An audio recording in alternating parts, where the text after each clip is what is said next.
ایک ایسا نبی جن کے ساتھ جنات، پرندے اور ہوائیں سب کلام کرتی تھیں۔ ناظرین، داستان ٹی وی کی اس روح پرور ویڈیو میں خوش آمدید۔ یہ داستان ہے حضرت سلیمان علیہ السلام کی، وہ نبی جنہیں اللہ تعالی نے ایسی بادشاہت عطا فرمائی جو کسی کو نصیب نہ ہوئی۔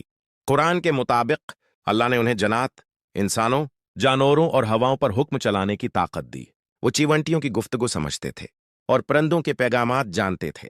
ایک دن کا واقعہ ہے، حضرت سلیمان علیہ السلام اپنی فوج کے ساتھ جا رہے تھے تو ایک چیونٹی نے اپنی ساتھیوں کو خبردار کیا، جلدی بلوں میں چلی جاؤ، کہیں سلیمان اور ان کا لشکر تمہیں روند نہ ڈالے۔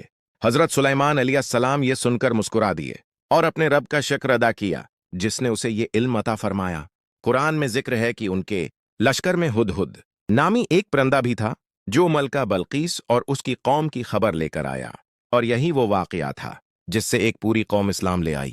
حضرت سلیمان علیہ السلام کی بادشاہت، ان کا علم اور ان کی دانائی دنیا کے لیے ہمیشہ ایک مثال بن گئی۔ ناظرین، یہ تھی حضرت سلیمان علیہ السلام کی سنہری داستان، ایک ایسے نبی کی کہانی جن کی اطاعت میں زمین و آسمان کے مخلوق شامل تھی۔